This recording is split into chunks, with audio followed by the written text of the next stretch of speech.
Escribió Fedor Dostoyevsky en el libro, la novela, Los hermanos Karamazov, hace decir a uno de esos hermanos que sin Dios todo está permitido. ¿Qué trae este asunto? Habla de la última pregunta, este cuento de Isaac Asimov, la década del 50, donde dos empleados de mantenimiento de una máquina del año 2061, el 14 de mayo, para ser preciso, una máquina se abastece a sí misma de energía, toma el sol esa energía necesaria para el mundo, para los seres humanos, girando alrededor de la Tierra, entre la Luna y la Tierra, dice, así explica Isaac Asimov en ese cuento. Se apuestan $5 diciendo, rondando la máquina, se llama Multivac, si ellos van a poder, si siempre van a poder sostener esa energía. El adverbio siempre dice que no es siempre, porque son millones de años. ¿Qué pasa después? El concepto de entropía. Sin Dios, sin este orden, hay caos.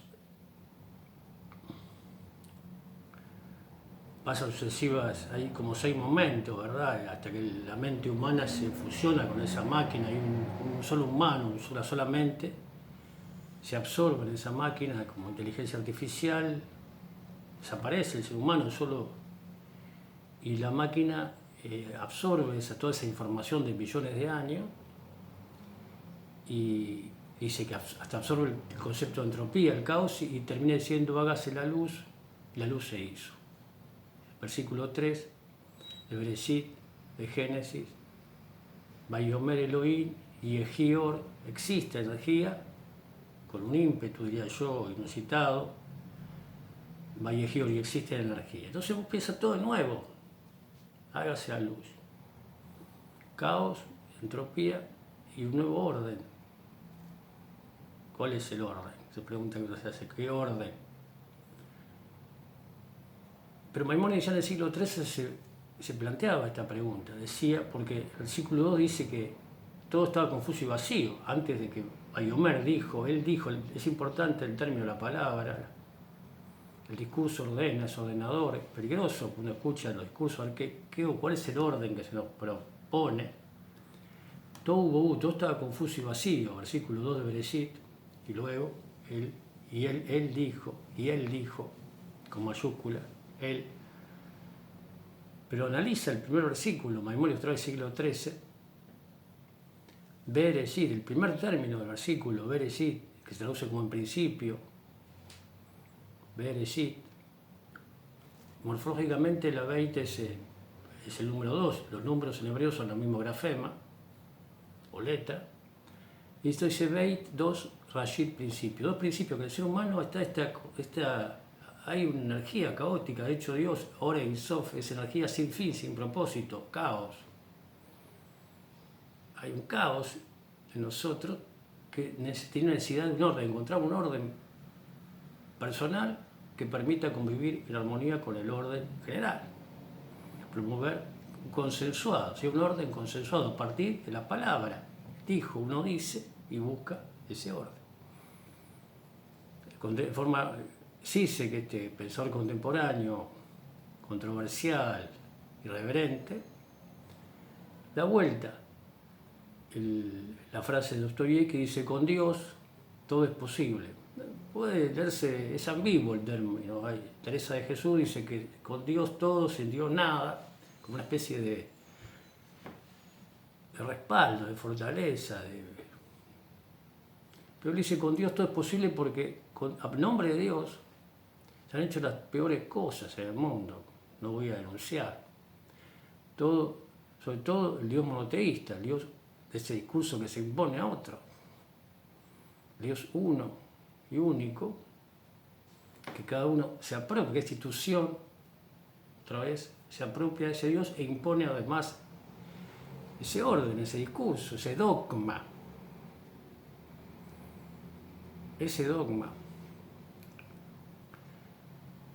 Y Martin Buber, en el siglo XX, el promotor de la filosofía del diálogo, el autor del libro Yo y tú, gran divulgador del movimiento hasídico, Hasidut, los piadosos, la piedad, Gesed, en un libro que se llama Eclipse de Dios, en el prólogo dice, informe sobre 2 conversaciones, expresa este asunto, el tema del diálogo, y habla sobre para qué Dios.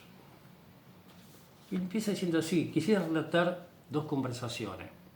La primera llegó a una apariencia a su final, algo que solo en ocasiones sucede, pero realmente quedó inconclusa. La segunda se interrumpió en apariencia y, sin embargo, tuvo uno de esos finales que raramente consiguen alcanzar las conversaciones. En ambas ocasiones se trataba de un debate sobre Dios, sobre el concepto y el nombre de Dios, pero de naturaleza muy distinta. Durante 3 tardes sucesivas hablé en la escuela popular para adultos de una ciudad industrial de Alemania Central, sobre el tema de la religión como realidad.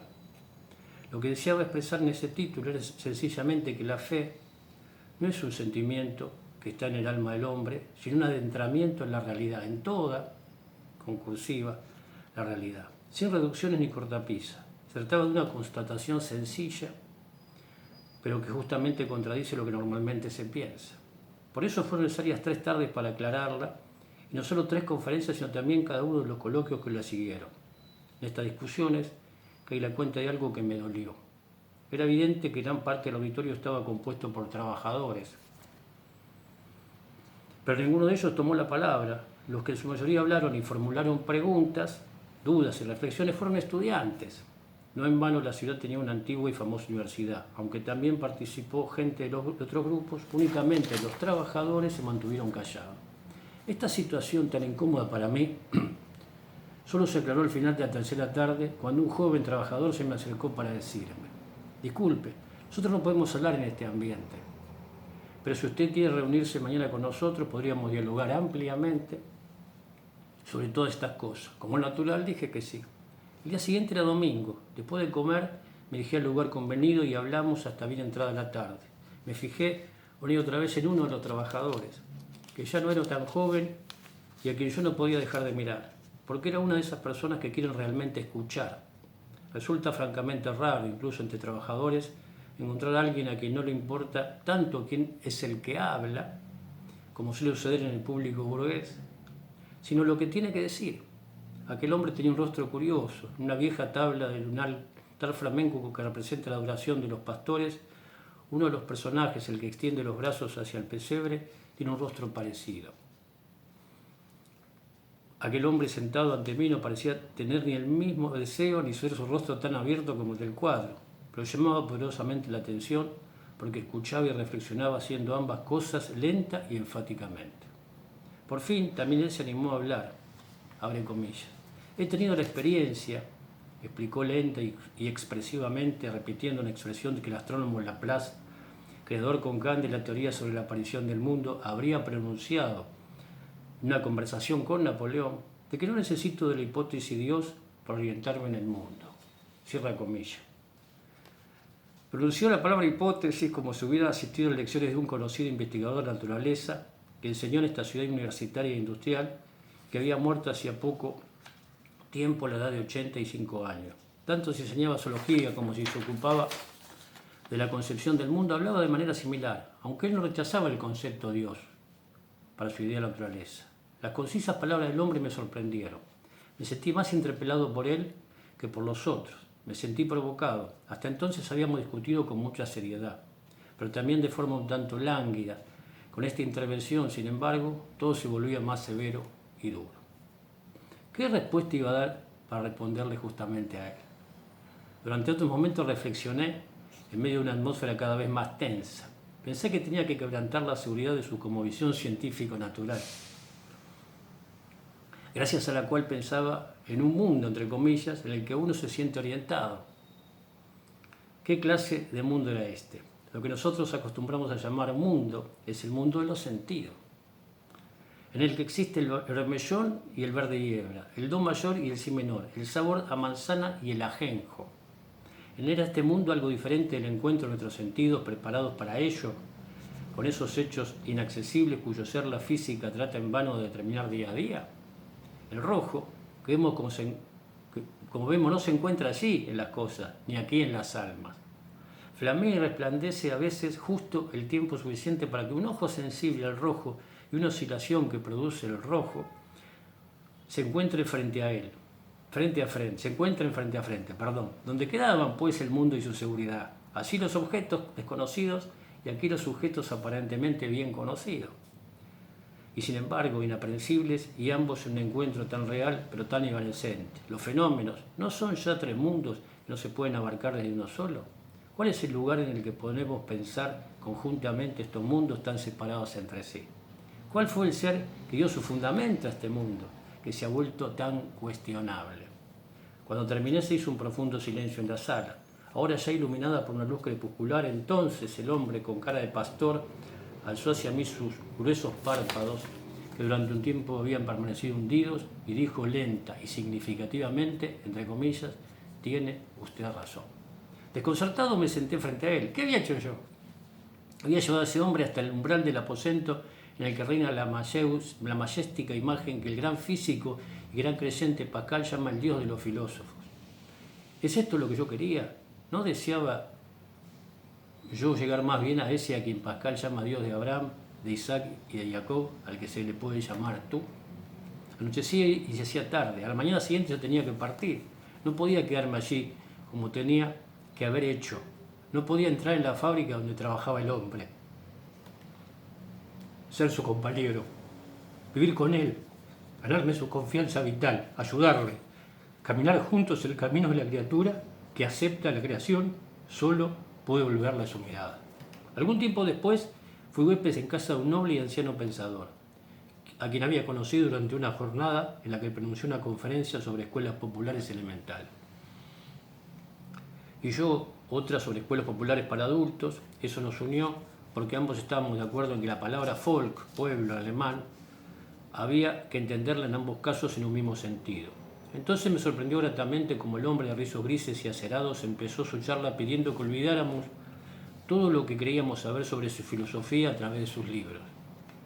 En los últimos años, que habían sido años de guerra, había sentido tan cerca la realidad que la había visto con ojos nuevos y ahora tenía que reflexionar nuevamente sobre ella. Ser viejo está algo magnífico si no se ha olvidado qué significa empezar. Ser viejo, ese hombre, ese anciano quizás lo había entendido suficientemente por primera vez en el tiempo de la vejez. Él no quería quedársela de joven, sino que era tan mayor como lo era en realidad, pero lo era de una manera juvenil y como si estuviera empezando de nuevo. Vivía en otra ciudad universitaria situada hacia el oeste. Cuando los teólogos de esa ciudad me invitaron a hablarles sobre la profecía, me alojé en casa del hombre anciano.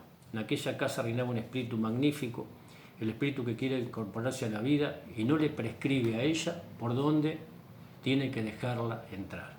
Una mañana me levanté temprano para corregir unas galeradas.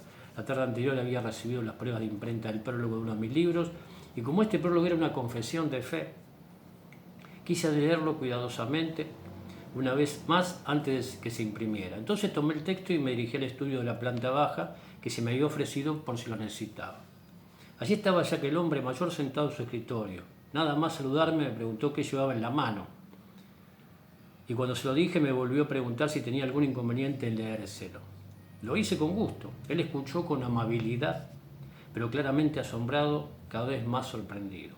Cuando terminé, dijo vacilando al principio, pero alentado después por un creciente impulso, cada vez con más apasionamiento. Abre comillas. ¿Cómo se atreve usted a decir Dios?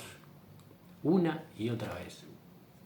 ¿Cómo puede usted esperar que sus lectores comprendan esa palabra con el significado que usted le quiere dar? Lo que quiere decir en ella se eleva por encima de toda captación y comprensión humana.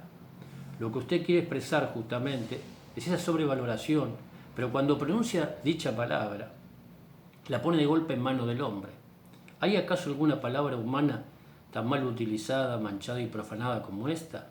Toda la sangre inocente que se ha derramado por ella le ha hurtado su esplendor. Toda la injusticia que se ha cubierto con ella ha borrado su perfil. Cuando oigo llamar Dios al Altísimo, a veces me parece como si se blasfemara. Cierra comillas. Sus claros ojos juveniles refulgían. Su misma voz llameaba. Nos sentamos un momento frente a frente silenciosos. La vaporosa claridad del amanecer se inundaba la estancia. Fue entonces como si aquella luz brotara una fuerza que penetraba en mi interior. Lo que yo le contesté me es imposible repetirlo, palabra por palabra, pero puedes gozarlo. Sí, dije, esta palabra es, entre todas las palabras humanas, la que soporta una carga más pesada. Ninguna ha sido tan manoseada ni tan quebrantada. Por eso mismo no puedo renunciar a ella. Las distintas generaciones humanas han depositado sobre ella todo el peso de sus vidas angustiadas hasta aplastarla sobre el suelo. Así está, llena de polvo y cargada de todo este peso. Las diferentes generaciones humanas han destrozado esta palabra con sus divisiones religiosas. Por ella han matado y han muerto. En ella están todos y cada una de las huellas de sus dedos, todas y cada una de las gotas de su sangre. ¿Dónde podría encontrar yo una palabra mejor para describir lo más alto? Aunque tomar el concepto más puro y resplandeciente de las cámaras más recónditas, en las que los filósofos guardan su tesoro más preciado, lo único que en él podría hallar es una imagen intelectual, que no nos vincula. Podría hallar más no la presencia de aquel con mayúsculas en la que pienso, de aquel con mayúsculas de quien el linaje humano ha venerado y envilecido con su monstruoso vivir y morir. Me refiero a aquel a quien invocan las diversas generaciones humanas angustiadas por el infierno o en camino hacia las puertas del cielo. Es cierto que dibujan caricaturas y debajo escriben la palabra Dios. Se matan entre ellos y dicen que lo hacen en nombre de Dios. Pero cuando desaparece toda la locura y todo engaño, cuando los hombres se colocan ante Él con mayúsculas solas en la oscuridad y ya no dicen Él, sino que suspiran tú, y gritan tú, todos, cuando todos ellos piensan en el mismo y único y cuando añaden Dios, ¿no es este el auténtico Dios al que llaman el uno, el viviente, el Dios de los hijos de los hombres? ¿No es Él quien los oye? ¿No es Él quien los escucha? ¿No es pues justamente por esto la palabra Dios, la palabra de la invocación? La palabra hecha nombre, la palabra sagrada en todos los tiempos y en todas las lenguas humanas. Debemos estimar a los que no la admiten porque se rebelan contra la injusticia y el abuso que tan de buen grado se justifica con la palabra Dios. Pero no podemos abandonar esta palabra. Qué fácil resulta entender que algunos propongan callar durante un tiempo sobre las cosas últimas para redimir las palabras del abuso a que se las ha sometido. Pero de esta manera es imposible redimirlas. No podemos limpiar la palabra de Dios, no es posible lograrlo del todo, pero levantarla del suelo, tan profanada y rota como está, y entronizarla después de una hora de gran aflicción, esto sí podemos hacerlo. En aquel justo momento había en la estancia mucha claridad. Ya no era el amanecer, sino pleno día. El anciano se levantó, se acercó a mí, puso su mano sobre mi hombro y dijo amistosamente: hablémonos de tú. La conversación había llegado a su fin, pero cuando hay dos que están juntos de verdad, lo están en nombre de Dios.